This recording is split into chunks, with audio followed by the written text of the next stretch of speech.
ஆரோக்கியமான வாழ்க்கைக்கு Aaravil health mix auraville.in வெப்சைட்ல இருந்து வாங்கலாம்.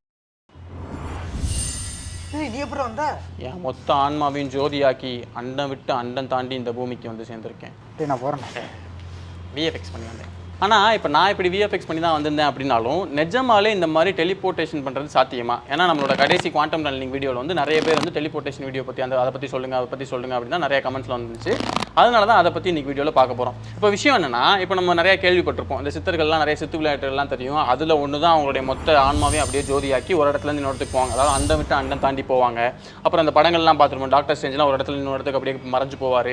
இந்த மாதிரியான விஷயங்கள்லாம் பார்த்துருப்போம். நிஜமாலே இது சாத்தியமா அப்படின்னு கேட்டோம்னா சாத்தியம் அப்படின்னு தான் சொல்கிறாங்க. அதுக்கான முக்கியமான ஆராய்ச்சிகளை எயின்ஸ்டீன் அவரோட காலத்திலேயே செஞ்சு வச்சுட்டு போயிட்டார். அவர் யதார்த்தமாக செஞ்சார், ஆனால் அது இப்படி மாறிடுச்சு.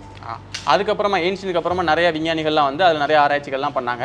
அப்படி ஆராய்ச்சி பண்ணும்போது தான் கூகுள் இந்த ஆராய்ச்சியில் ஒன்றா சேர்ந்து அவங்களோட கான்ட்ரிபியூஷன் மூலமாக இந்த டெலிபோர்ட்டேஷன் பண்ணி முடிக்க முடியும் அப்படிங்கிறத விஞ்ஞானிகள் செஞ்சு காமிச்சிருக்காங்க. ஸோ கூகுள் குவாண்டம் டெலிபோர்ட்டேஷன் செஞ்சுருக்காங்க. ஆமாம், செஞ்சுருக்காங்க. அதை அவங்க எப்படி செஞ்சாங்க, கூகுளுடைய பங்கு இதில் என்ன மாதிரி இருந்துச்சு, நிஜமாலே இந்த சித்தர்களும் இந்த மாதிரி படங்களில் காமிக்கிற மாதிரியும் நம்ம ஒரு இடத்துலேருந்து மறைஞ்சு இன்னொரு இடத்துக்கு டெலிபோர்ட் ஆக முடியுமா, அப்படி பண்ணால் நம்ம உடம்புல என்ன மாதிரியான பிரச்சனைகள்லாம் வரும், இந்த விஷயங்களை பற்றி தான் இன்றைக்கி நம்ம ஸ்ட்ரீட் லைட் வீடியோவில் பார்க்க போகிறோம்.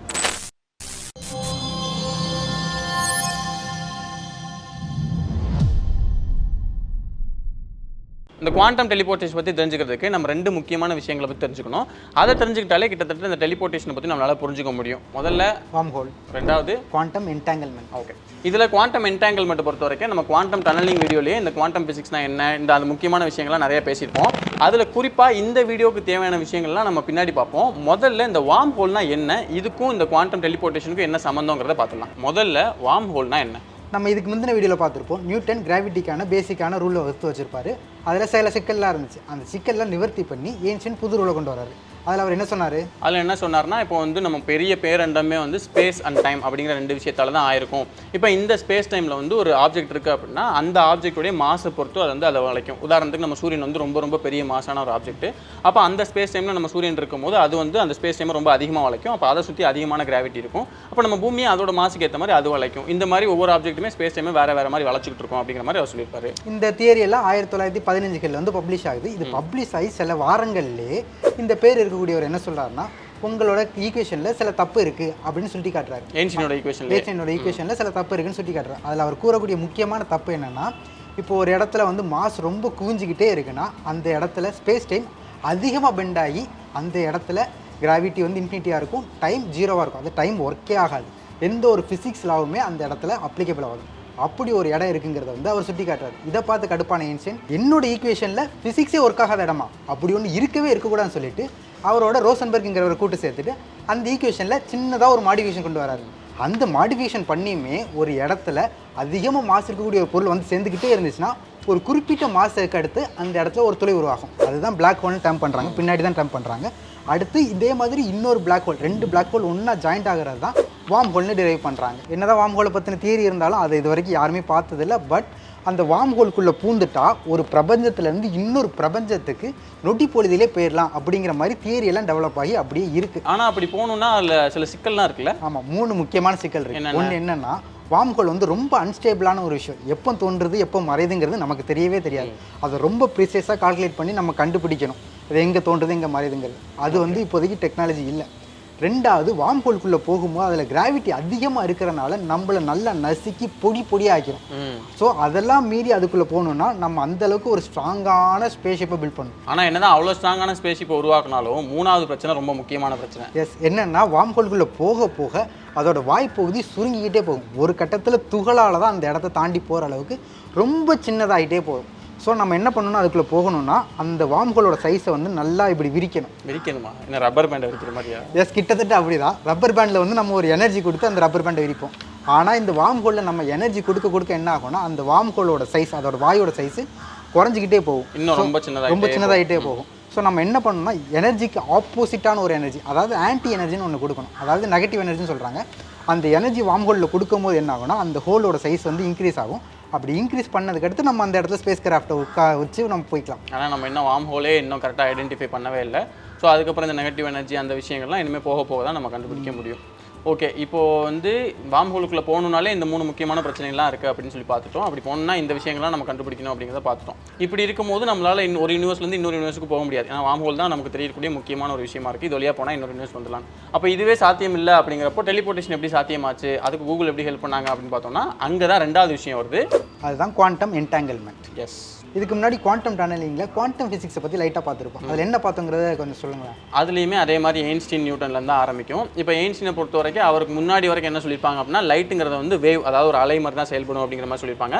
அப்புறம் தலைவன் வந்து என்ன சொல்லியிருப்பேன் அப்படின்னா அது வந்து வேவாகவும் செயல்படும், அது போக பார்ட்டிகல்ஸாகவும் செயல்படும். அதனால் வந்து நீங்கள் ஒளி அப்படின்னு எடுத்துக்கிட்டிங்கனாலே அது வந்து குட்டி குட்டி பாக்கெட்ஸ், அதாவது ஃபோட்டான்ஸால் ஆகியிருக்கு அப்படிங்கிற மாதிரி அவர் வந்து ஒரு விஷயம் சொல்லியிருப்பார். அப்போ அதுக்கு முன்னாடி ஒரு விஷயத்தை நம்பிட்டு இருக்காங்க வேவாக இருக்குன்னு சொல்லிட்டு. இவர் வந்துட்டு வேற ஒன்றாவும் செயல்படும் அப்படின்னு சொல்லும்போது நிறைய பேருக்கு அது எதிர்ப்பு தெரிவிக்கிறாங்க. ஆனால் என்னதான் எதிர்ப்பு தெரிவிச்சாலுமே இன்னொரு செட் ஆஃப் சயின்டிஸ்ட் என்ன சொல்றாங்கன்னா, எயின்ஸ்டீன் சொன்ன மாதிரியே லைட் வந்து வேவாகவும் செயல்படும், பார்ட்டிகலாகவும் செயல்படும் தான். ஆனால் அப்படி செயல்படுறதோட சேர்த்து எந்த நேரத்தில் எப்படி செயல்படணும் அப்படிங்கிறத அதுவே முடிவு பண்ணிக்கும். அதுக்கு தேவைப்பட்டுச்சுன்னா அது வேவா இருக்கும், தேவைப்பட்டுச்சுன்னா பார்ட்டிகலாக இருக்கும் அப்படின்னு சொல்லி சொல்றாங்க. ஆனால் எயின்ஸ்டீன் என்ன சொல்றாருன்னா, இவங்க ஃப்ராட் பசங்க, இப்படிலாம் நான் சொல்லவே இல்லை, நான் சொன்னது வேற, இவங்க சொல்றது ஒரு மாதிரி ஸ்பூக்கியா இருக்கு, அமானுஷியமா இருக்கு, அது எப்படி ரெண்டுமாவும் செயல்படும் அப்படிங்கிற ரேஞ்சுக்குலாம் அவர் போயிட்டாரு. அதுக்கப்புறம் வந்து அவர் சொன்னது சரிதான் ப்ரூவ் பண்ணுறதுக்காக நிறைய தியரிலாம் வந்து கொண்டு போனார்.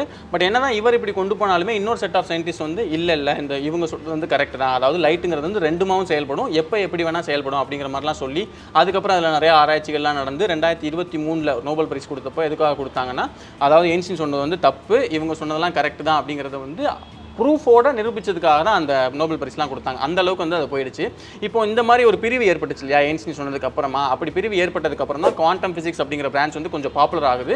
அது 2 பிரிவாக பிரிஞ்சே வந்து செயல்படுற மாதிரி எல்லாம் மாறிடுச்சு. இப்போ இந்த குவாண்டம் ஃபிசிக்ஸை பொறுத்த வரைக்கும் குவாண்டம் அப்படிங்கிறது வந்து ஆட்டமோட சின்னதாக இருக்கக்கூடிய அந்த சப்அட்டாமிக் பார்ட்டிகல்ஸ், அந்த எலமெண்ட்ரி பார்ட்டிகல்ஸ், இந்த மாதிரியான விஷயங்களை பற்றின அந்த ஸ்டடி தான் வந்து குவாண்டம் ஃபிசிக்ஸ், குவாண்டம் மெக்கானிக்ஸ் இப்படிலாம் சொல்லுவாங்க. இதை பற்றி நம்ம ஏற்கனவே சொல்லியிருக்கோம். இதில் குவாண்டம் டனலிங்னா என்ன அப்படிங்கிறத பற்றி நம்ம பழைய வீடியோவில் பார்த்துட்டோம். ஓகே, இதுதான் குவாண்டம்.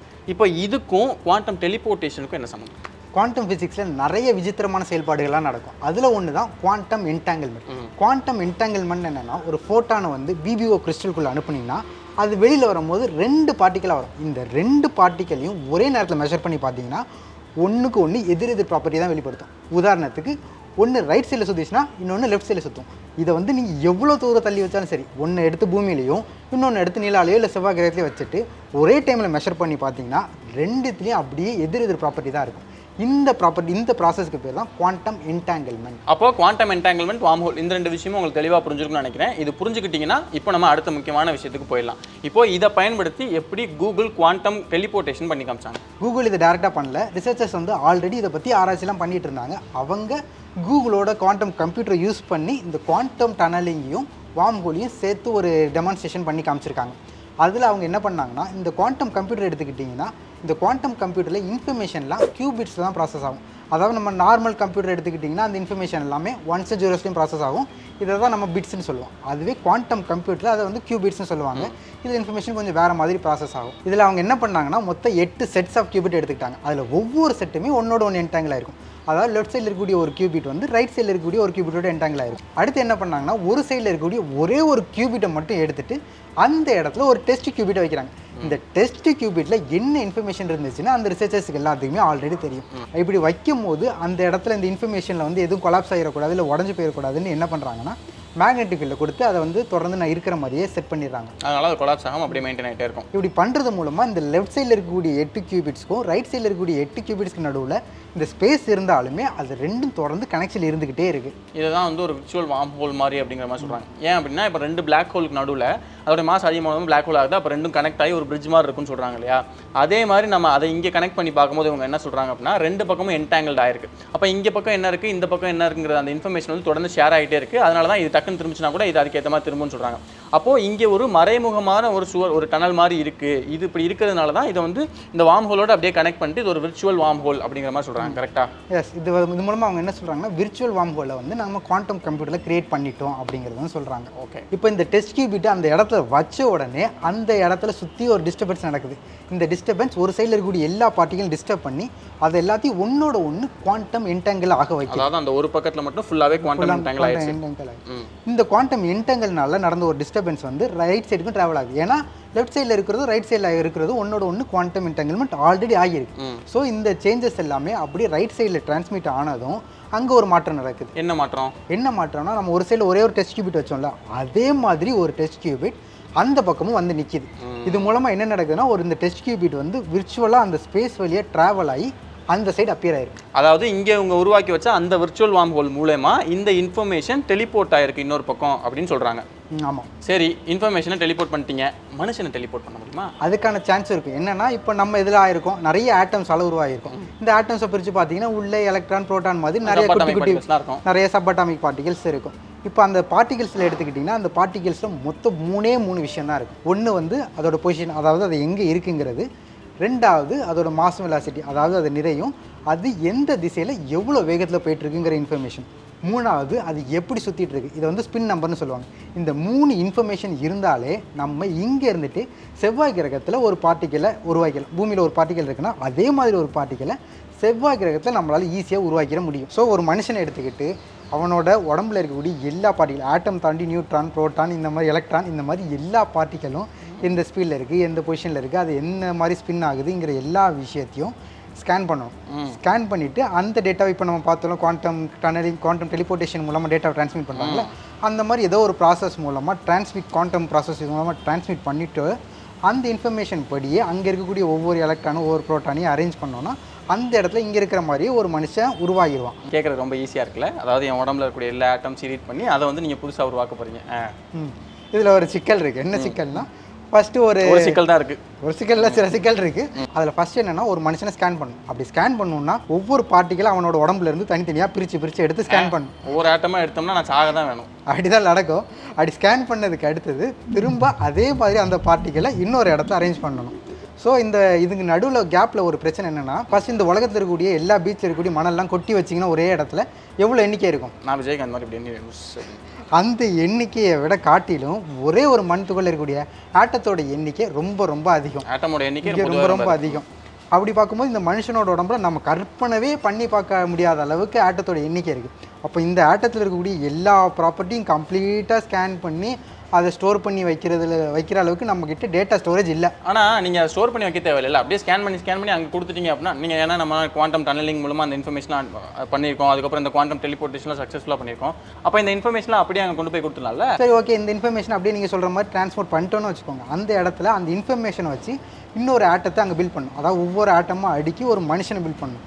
அப்படி ஒவ்வொரு ஆட்டத்தை தாண்டி ஒவ்வொரு பார்ட்டிக்கலாக அடுக்கிற அளவுக்கான டெக்னாலஜி நம்மகிட்ட இப்போதைக்கு இல்லை. அப்படியே நீங்கள் அங்கே அதுக்கான ஒரு டெக்னாலஜி நீங்கள் கண்டுபிடிச்சா கூட இங்கே ஒரு மனுஷனை மெஷர் பண்ணுறீங்களா, அப்போ ஒவ்வொரு ஆட்டமாக பிடுங்கி எடுத்து மெஷர் பண்ணணும். அப்போ பிடிங்கி எடுத்தால் நான் அப்படியே போய் சேர்ந்துருவேன். அப்படியே போய் சேர்ந்துருவேன். திருப்பி அந்த இடத்துல அரேஞ்ச் பண்ணும்போது நீங்கள் அங்கே வந்துடுவீங்க. ஆனால் அப்படி வரும்போது உங்களோட நினைவுகள் அப்படியே இருக்குமா, உங்களோட சிந்தனைகள் அப்படியே இருக்குமாங்கிற எல்லாமே ஒரு கேள்விக்குறியாகவே டெலிபோர்ட்டேஷனாகவே இருக்காது. புதுசாக ஒன்று கிரியேட் பண்ணியிருக்கோம். அப்போ அந்த இன்ஃபர்மேஷன் அப்படியே ஸ்டோர் ஆகிருக்குமாங்கிறது ஒரு கேள்விக்குறியாக இருக்குது. ஸோ இந்த மாதிரி அதில் நிறைய சிக்கல்கள் இருக்குது. அப்படிங்கிறதுனால தான் இப்போதைக்கு குவாண்டம் டெலிபோர்ட்டேஷனை ஹியூமன்ஸ் வச்சு பண்ண முடியுமா அப்படின்னு கேட்டிங்கன்னா அதுக்கு வாய்ப்பே இல்லை அப்படிங்கிறது தான் இருக்குது. பட் மேபி ஃபியூச்சரில் உருவாகலாம். ஏன்னா நம்ம வீடியோ கடையில் பார்க்கும்போது என்ன சொல்லியிருந்தோம்னா, ஏன்ஷியன் அவருடைய காலத்திலே வந்து பிளாக் ஹோல், வார்ம் ஹோலுக்கான விஷயங்கள்லாம் சொல்லிட்டார். ஆனால் அவர் சொல்லி அத்தனை வருடங்கள் கழிச்சு தான் நம்மளால் பிளாக் ஹோலை பற்றின ஒரு இமேஜே நம்மளால் வந்து ஒரு கம்போஸ் பண்ணி கொடுக்க முடிஞ்சிச்சு. அப்போ அதுக்கே வந்து இத்தனை வருஷங்கள் ஆகிடுச்சு. இன்னும் நம்ம வார்ம் ஹோல்லாம் கண்டுபிடிக்கல. மேபி ஃபியூச்சரில் இந்த மாதிரியான விஷயங்கள் சாத்தியப்படலாம். ஏன்னா நம்ம போன வீடியோவில் குவாண்டம் டனலிங் வீடியோவில் என்ன ஆயிடுச்சு அப்படின்னா, இப்போ குவாண்டம் டனலிங் பொறுத்த வரைக்கும் ரொம்ப மைக்ரோஸ்கோப்பிக்கான குவாண்டம் லெவலில் இருக்கக்கூடிய பார்ட்டிகல்ஸ் தான் வந்து டனலிங் வழியாக போகும் அப்படிங்கிற மாதிரி தான் முன்னாடி நினச்சிட்டு இருந்தாங்க. ஆனால் அதுக்கப்புறம் ரிசர்ச்சில் என்ன தெரிய வந்துச்சுன்னா, கொஞ்சம் மேக்ரோஸ்கோப்பிக்காக இருக்கக்கூடிய கொஞ்சம் பெரிய பொருட்களாலுமே குவாண்டம் டனலிங் பண்ண முடியும் அப்படிங்கிற மாதிரி நமக்கு தெரிய வந்துச்சு.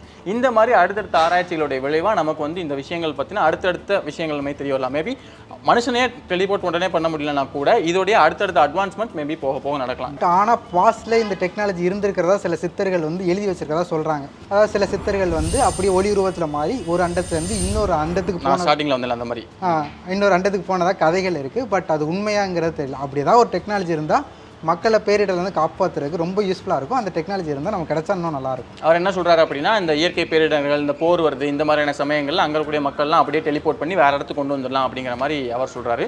பார்ப்போம் ஃபியூச்சரில் என்ன அப்படிங்கிறது நமக்கு போக தான் தெரிய வரும். ஓகே, இதுதான் வந்து குவாண்டம் டெலிபோர்ட்டேஷனுடைய கதை. இப்போ குவாண்டம் டனலிங் நம்ம ஏற்கனவே வீடியோ பண்ணியிருக்கோம் இல்லையா, அந்த வீடியோ பார்க்காதவங்களுக்கு அந்த வீடியோ நம்ம என்ன சொல்லியிருப்போம் அப்படின்னா, இப்போ நம்ம படங்கள்லாம் அந்த பேய் வந்து ஒரு இடத்துலேருந்து புகுந்து அப்படி இன்னொரு விஷயத்துக்குலாம் போகிற மாதிரி பார்த்துருப்போம் இல்லையா, அதெல்லாம் வந்து உண்மையிலேயே சாத்தியமா அப்படின்னு கேட்டிங்கன்னா சாத்தியம் இருக்குது அப்படிங்கிற மாதிரி தான் விஞ்ஞானிகள் சொல்லி அதை தான் வந்து ப்ரூவ் பண்ணி காமிச்சாங்க. அது என்ன ப்ரூவ் பண்ணி காமிச்சாங்க, அப்படி ப்ரூவ் பண்ணி காமிச்சதுக்காக தான் இந்த வருஷம் இயற்பியலுக்கான நோபல் பரிசுலாம் கொடுத்துருக்காங்க. அது என்ன கதை, இந்த குவாண்டம் டனலிங்கோடைய ஸ்டார்டிங்லேருந்து இப்போ வரைக்கும் என்னெல்லாம் நடந்திருக்கு அப்படிங்கிறத பற்றி ரொம்ப டீட்டெயிலான ஒரு வீடியோ பண்ணியிருப்போம். அந்த வீடியோக்கான கார்டு நான் வந்து சைடில் கொடுக்குறேன், அதை கிளிக் பண்ணி நீங்கள் அந்த வீடியோ பார்க்கலாம். இன்னொரு நாள் இன்னொரு வீடியோவை சந்திக்கிறோம்.